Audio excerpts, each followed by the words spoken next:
Yang pasti bahwa dengan Suluh Tani ini kita akan tahu potensi, masalah, betul nggak Pak? Bahkan bahasa kalau bisnisnya Pak, closing itu nomor 1 Pak, betul. Nah, bagaimana closing petani?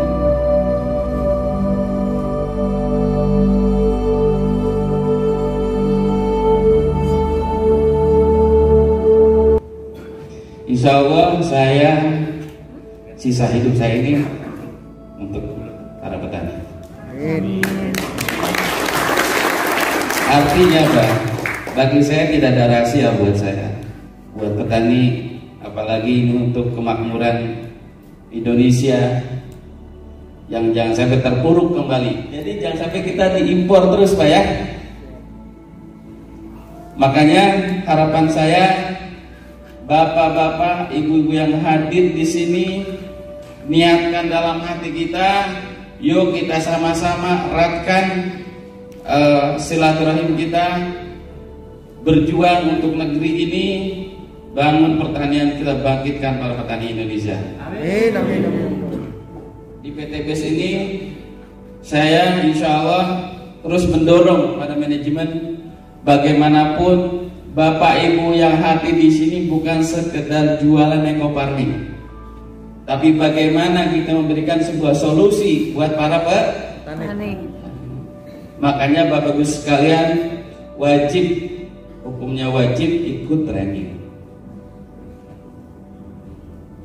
Artinya Bapak Ibu sekalian, kalau kita tahu dan kita belajar, terus belajar, ya, insya Allah kita semakin pintar, kita semakin bijak dalam mengambil sebuah putusan.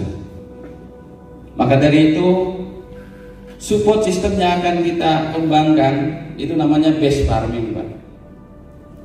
Base ya, seperti kita tahu, base itu terbaik ya. Farming itu pertanian, jadi kita ingin sebuah nama base farming ini sesuatu pertanian yang sangat bagus. Di dalamnya kita dengan menggunakan metode suluh tani cerdas dan terampil. Nanti akan diuraikan di materi berikutnya. Yang pasti bahwa dengan suluh tani ini kita akan tahu potensi, masalah, betul nggak Pak? Bahkan bahasa kalau bisnisnya Pak, closing itu nomor 1 Pak, betul. Nah, bagaimana meng-closing petani? Karena dalam jiwanya petani itu Pak, dengan keluguan dan kepolosannya, mereka butuh kita. Cuma kita harus tahu kemauan mereka. Makanya kita harus lihat kemauannya seperti apa, kemampuannya petani itu di mana, dan keterampilannya pun seperti apa. Coba bahasanya petani Pak, ini bahasa petani ya.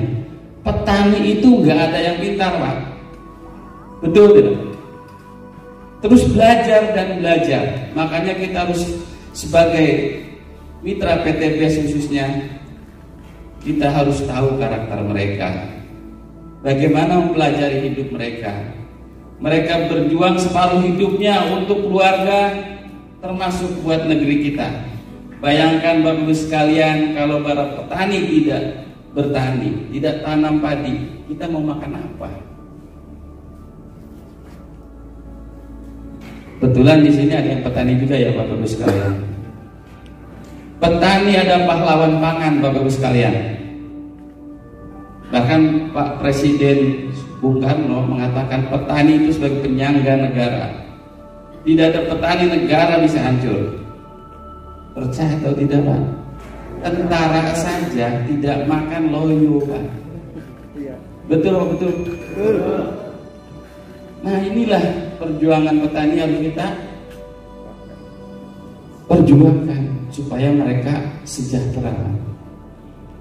Endingnya kita berjuang di sini, selain kita menjadikan petani itu menjadi pengusaha tadi, termasuk kita bagian dari di dalamnya sebagai pendamping nantinya. Bapak Ibu sekalian, saya yakin punya pendamping hidup kan? Pentingnya pendamping di sini, Pak. Makanya petani juga perlu kita dampingi. Masalah yang banyak di lapangan itu harus kita juga sikapi dengan baik. Berikan sebuah solusi terbaik buat mereka. Memperkenalkan produk yang insya Allah luar biasa ini buat para petani. Dimana visinya adalah kita mengembangkan potensi pertanian yang ada di lingkungan kita, di daerah kita, menjadi sebuah pertanian yang membanggakan. Bagaimana kita membangun jaringan bisnis ini, Pak, terutama dengan para petani, berikan sebuah solusi juga. Jadi kalau petani tidak ada yang pintar, semuanya belajar, maka kita wajib, khususnya para mitra PTBS ini, ikuti pelatihan seperti ini. Ini bersertifikat, Pak ya. Artinya Bapak Ibu sekalian, mungkin ketemu petani Bapak bingung, Bapak petani bukan, atau Bapak dari dinas pertanian atau bukan. Karena biasanya yang memasarkan pupuk kali tidak orang yang memahami pupuk, betul nggak? Bapak merasa nggak hari ini paham tentang pupuk? Belum banyak tahu, Pak ya. Insya Allah kesempatan ini sangat baik. Nanti Bapak akan terbuka bagaimana kita harus menawarkan pupuk itu, dari mana mulainya, dan harus apa yang harus ditawarkan. Jadi bagi para petani kuncinya apa, Pak? Kita ini harus tahu dulu mereka itu sedang apa dan apa yang dipikirkan. Nih Pak, kalau orang lagi pusing, ya lagi banyak masalah, ditawarin apa-apa juga nggak mau, makan aja nggak mau, betul nggak? Sultan itu kita memberikan sebuah pencerahan atau penerangan kepada para petani kita. Jadi kalau saran saya, Bapak Ibu sekalian, jangan dulu dikeluarin produk belakangan. Kita juga di sini perlu pencerahan dulu. Kan? Kalau dengan petani kita harus tanya dulu, Pak, ada masalah apa? Itu dulu, Pak. Lalu diurai di situ. Bapak jadi pendengar dulu aja. Masalah itu apa? Saya yakin masalah tidak ada yang tidak selesai kalau kita tahu itu masalah. Karena ini yang menjadi pangkal ketika orang itu akan tertarik sama kita mau mendengar dari permasalahannya. Makanya di situ berikan sebuah pilihan. Misalnya, Pak, tanaman saya kok nggak bagus terus, Pak, hasilnya kok jelek terus, Pak, harus bagaimana, Pak? Dengerin dulu aja. Terus Bapak pakai pupuknya apa? Tanya, boleh tanya-tanya lah. Seakan-akan kita berdialog dengan mereka dulu, dengerin dulu, nanti setelah itu baru Bapak bisa berikan. Petani yang hebat bukan petani yang banyak berdebat, Pak. Tapi petani yang hebat adalah petani yang mau mencoba sesuatu yang baru. Ingat, Pak, di kampung-kampung kadang-kadang petani zaman dulu, dari dulu nih, dikenalkan urea itu lari, Pak. Zaman dulu, tahun 60-an. Mungkin kayak kita, ya. Kenapa? Petani itu sulit menerima sesuatu yang baru. Makanya petani yang hebat adalah petani yang mau menerima sesuatu yang baru. Dan dia pahamkan dulu. Berikan sebuah pilihan terbaik bahwa Suluh Tani ini memberikan sebuah harapan ataupun membuat sebuah arahan yang tadinya petani itu tidak mau menjadi yang tadinya tidak mampu menjadi. Bapak Ibu sekalian hadir di sini karena apa? Kemauan Bapak pengen belajar, betul? Dan ingin menaikkan kemampuan kita juga, betul Bapak Ibu sekalian? Makanya insya Allah yang hadir ini saya doakan ini sukses semua. Cirinya sukses mau belajar, Pak, jangan salah. Justru orang yang tidak mau belajar, orang itu tidak akan pernah sukses. Betul atau tidak? Betul. Baik, Bapak sekalian, bahwa kemauan dan kemampuan itu kuncinya. Nah, yang terpenting bagaimana pemahaman berikutnya membuat mindset para petani itu yang tadinya dia hanya berputar dan terus berputar dengan masalah, diurai sedikit demi sedikit sebuah solusi-solusi yang akan menjadikan mereka sejahtera. Insya Allah di Eko Farming ini merupakan impian mereka Pak sebetulnya. Kenapa saya katakan Pak? Bapak bisa bayangin pupuk Pak, berkarung-karung ya, dibawa ke tengah-tengah yang jauh ya, belum biayanya. Kan Eko Farming cuma dikantongin saja. Nggak kelihatan. Iya kan? Bawa tangki kosong aja, nggak usah bawa air banyak-banyak. Nanti juga di sana air ada. Ya kan Pak? Nantilah. Ini baru pembukaan Pak. Pembukaan. Ya. Karena di sini jawabannya ada nanti. Nah di sini bagi petani itu Pak, bukti itu harga mati Pak. Jadi kalau buktinya tidak ada, Bapak ngomong apapun tidak benar. Nggak ngefek. Betul gak Pak? Betul. Makanya pembuktian itu harus melalui prosedur. Gimana caranya? Nanti saya akan bahas di sini. Ya. Bimbingan teknis penting. Yang keduanya yaitu berkaitan dengan pengujian. Jadi jangan kita tawarin Pak, ini pupuk Eko Farming bagus Pak, pokoknya luar biasa Pak. Oh, pokoknya keluar semua lah yang sesuatu bagusnya. Kata petani kita, bagus dari mana? Belum ada buktinya. Ibu petani bukan? Bukan, apalah. Bapak petani bukan? Bukan Pak. Saya menjadi ojek. Ya gimana mau percaya? Yang nawarinya tukang ojek, ibu-ibu pengajian. Maaf ya Pak ya, bukan merendahkan Pak.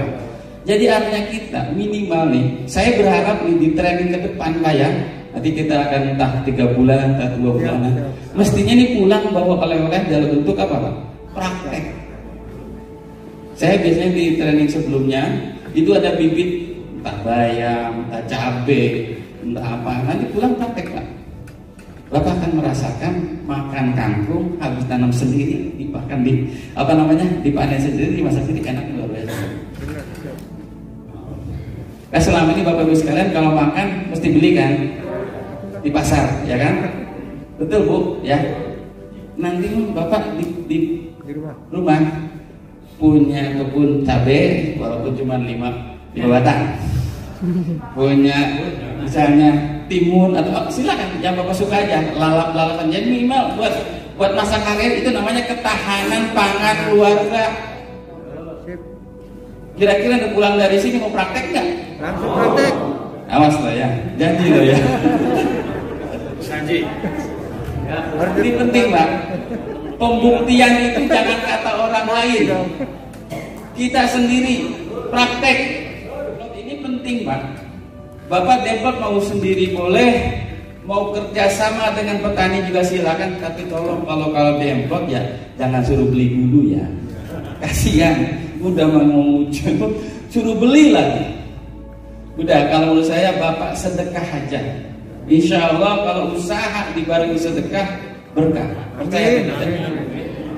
Artinya ke petani nih, Bapak mau sedekah 1 tutup boleh, mau 1 hektar 1 tutup lebih bagus. Minimalnya 1 tangki lah. Semprot contoh gitu kan? Iya Pak. Saya punya mitra di Sulawesi, kemana-mana dibawa tangki Pak. Benar. Bawa tangki semprot, bawa larutan biang Eko Farming kemana-mana. Begitu melihat ada pohon apa aja, iya kan? Ada orang yang Pak sebentar kayak boleh coba ya, saya semprot dulu Pak ya. Ntar minggu depan saya sini lagi. Ternyata itu berhasil. Siapa yang nggak mau menolak kalau kita mau ngasih? Betul nggak? Betul. Kita kalau ngasih itu kan terlalu berat ya. Tapi 1 tangki paling berapa cc kan? Kita praktekkan. Terus kita besok ini karena Eko Farming ini tidak perlu lama Pak. 5 sampai seminggu itu udah kelihatan hasilnya. Betul nggak? Betul. Ya kan? Makanya kita praktek yang itu aja, simpel-simpel aja. Kecuali kalau Bapak mau prakteknya dari A sampai Z. Maksudnya itu dari mulai olah tanah, apa itu lain lagi ceritanya. Jadi Bapak Ibu sekalian, namanya penyuluh itu tidak harus dari dinas saja Pak. Karena Bapak kenal PPL ya. Nah, Bapak ini sama. Cuman istilahnya kita sepakati nanti. Apakah PPL? Kalau PPL kan sama ya. Kalau PPL di undang-undang Pak, ada penyuluh pemerintah, ada penyuluh swasta, ada penyuluh swadaya. Kita mau kelas di mana?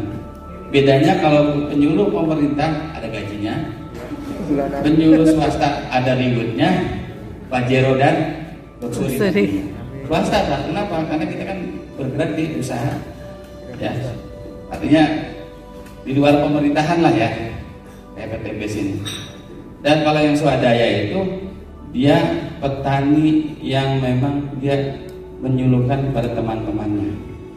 Nah kita posisinya insya Allah jadi pengusaha tani ada jadi penyuluh swasta. Nanti tinggal istilahnya base farming atau apa namanya. Yang pasti di sini penyuluh di daerah itu penting Pak.